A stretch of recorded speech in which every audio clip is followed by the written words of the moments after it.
Today, Mary Wollstonecraft is feted as Britain's first feminist. She's so hip that her portrait has been turned into graffiti here in Newington Green in North London, the place where she lived in the 1780s. Mary Wollstonecraft's radical chic was based on a book she wrote in 1792 when she was 33, called A Vindication of the Rights of Woman. The book's title echoed that of Tom Paine's best-selling manifesto, The Rights of Man. But whereas Paine argued for the natural equality of man with man, Wollstonecraft argued for the equality of men and women. And how would she begin her sexual revolution? With a transformation of the education of girls.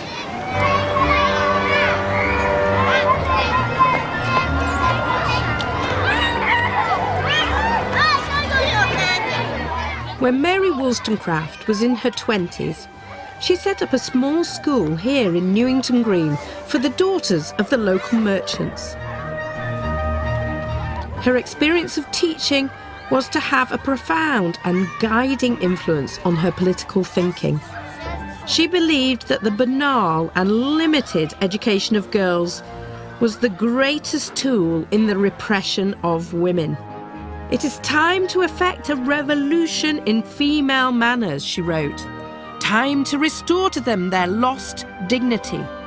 Strengthen the female mind by enlarging it, and there will be an end to blind obedience. Barbara Taylor is Mary Wollstonecraft's biographer. What concrete things is Wollstonecraft calling for in terms of women's rights? She wants women to be educated on equal terms with men, and she lays out a program for the education of girl children on the same terms as boy children. She suggests that women should have equal representation in Parliament. She certainly wants women to be seen as equal citizens in law. She wishes to overturn the oppression of women. She wishes to see women as absolute equals with men. She's the first woman to put the idea of women's rights on the political map. Wollstonecraft was feted by the chattering classes, but how did her ideas go down with everybody else? Did she manage to transform the world for women?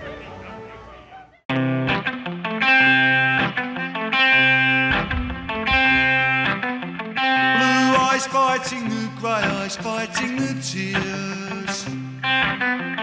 Armed to the teeth through all the words reaching all the years. I advanced across a poppy field. I saw the gleam as she raised your shield. Love screamed down with the sun behind its back. Our fathers were all soldiers. Should we be soldiers too? Soldiers go.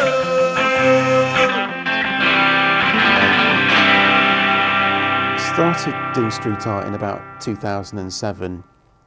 The early work that I used to do was pretty much all hand cut, but in recent years my work's been laser cut, and it doesn't really matter what the process is.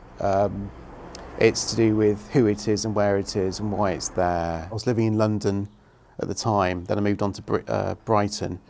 But the main guy I was really inspired by, apart from the obvious one, was a guy called Blek Lerat, a French artist who was pre-Banksy, and he went around Paris spraying black and white images. I come up with the idea independently. No one tells me to create these images. So you design them, you cut them, then you spray them. And it's quite rare, I think, for people to see. Not deliberate, but it's quite unusual for people to see artists spray the work, which I'll be doing after the film at the People's Museum. When I designed the image with and sort of Roberta oversaw it, it took about a week to cut and 2 minutes to spray, I think. So that's the beauty of using stencils as a medium to create street art. It's really important for me to place the image in the right location. So I call it psychogeography. But with Mary Wollstonecraft, I lived not far from a chapel called the Unitarian Chapel in Newington Green. So for years I used to walk past the chapel with the blue plaque on it. I think it's a blue plaque or a brown plaque. And I remember she had an association. So, and I contacted this woman called Roberta Wedge, who in Stoke Newington, who knew a lot about Mary and helped me come up with the. Well, I designed the image of Mary, referencing dress from the 1780s. But I just made sure through Roberta that I was choosing the right dress and the hairstyle was correct. So she was really helpful in defining the iconic image that I've used of Mary on the chapel. So including even her height, a particular association with that building, and set up, I think, the first school for girls in the 1780s when she was probably in her 20s. And so the fact that even though the church chapel has been changed, has been altered over the years, she would have been in that building, walked past that building, possibly even where the stencil is of her now. She may have walked past the same spot all those years ago. So it creates an emotion, a sort of sort of reflection, nostalgia. Someone told me years ago, it's almost like having the ability to stop time, which I found quite poignant. People, even over the years, have put flowers at the base of the stencil, perhaps on International Women's Day, the day of her birth or her death. And it's great to have that interaction from the community. And the choosing of the image, I did get acceptance from the community to place the image of Mary on the location, even though it is a listed building. So I try and get permission whatever I do my stencils. And a lot of people might have seen my work in Manchester, and all the work you've seen I would have got permission for over the years. The interesting thing about choosing Mary is that most of the characters I've chosen are relatively contemporary characters. And I thought it was quite interesting to choose Mary because she was from that period, from the late 1700s. So I quite like the juxtaposition of putting up a stencil, a contemporary modern stencil of an historical figure. So very much ghost-like, because I think Bleck uses a quote of saying in reference to his work, it's like seeing ghosts across the street. And in this case, it almost is a ghost. But I think the great thing about the use of graffiti, it's a useful tool, because I teach in schools from time to time, and it's amazing how people can get engaged about subjects and history and art and geography, whatever, through street art. And I think it's great having a powerful, strong female figure in that urban environment in central London, in Newington Green, and sort of educating. But if people started to dig and did a bit more research through that medium of graffiti, they could find more about Mary. In Manchester, you've got most of them are 20th century characters. So I think Mary is the only one outside of that century, and even a couple of centuries before then.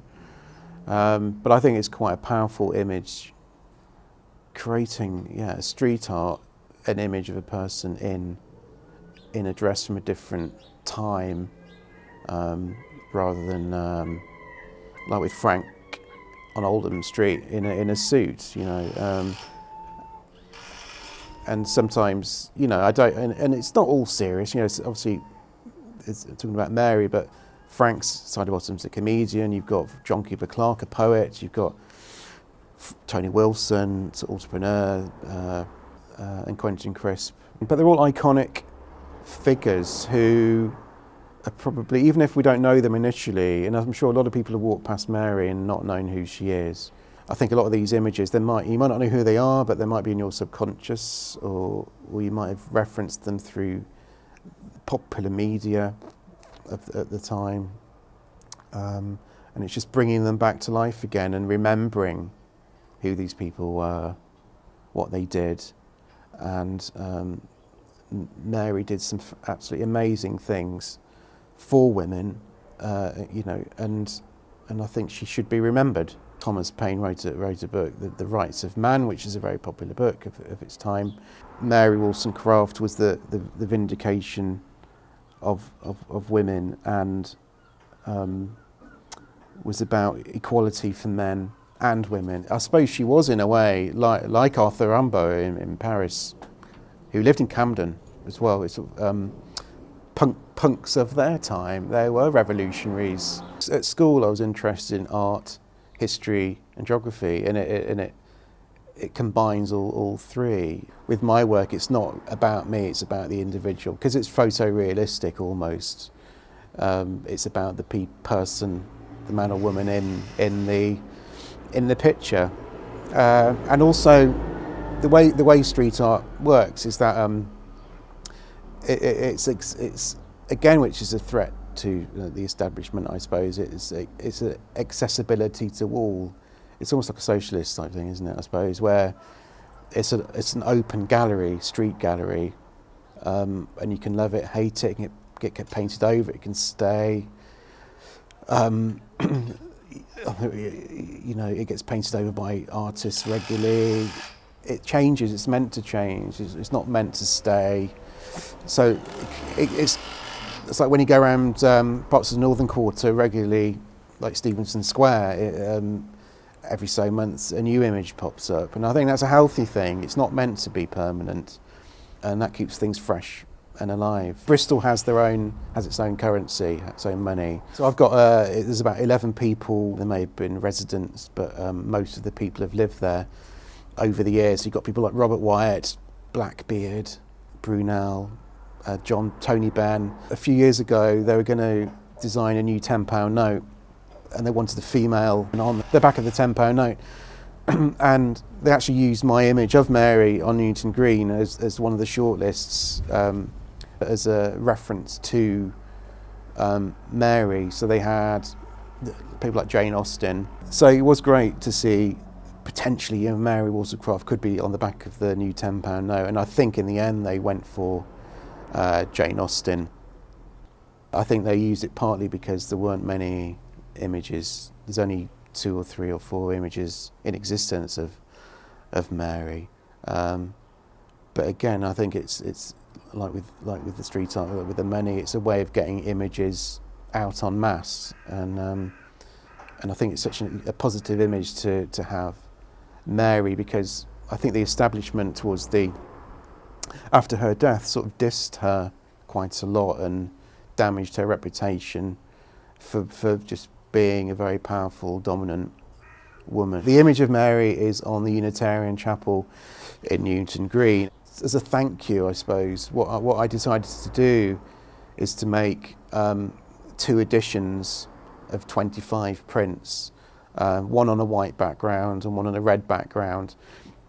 So I gave all of the 25 prints to the Unitarian Chapel for the upkeep and maintenance of the Unitarian Chapel, but I also gave 25 prints on white to Mary on the Green, and this is a really important group to help raise money to build, to construct, design a statue of Mary Wollstonecraft in Newington Green as a memorial to her and what she represents. And so in a way the stencil that I did is like a poor man's temporary, or hopefully permanent, but reminder of Mary until they raise enough money to build the actual statue. But also I decided to make a 3rd edition recently for the People's History Museum in Manchester. on green, nodding towards the reference to Newington Green. Again, an addition of 20 or so, or 30, and half of which I'm giving to fund other future projects within the museum.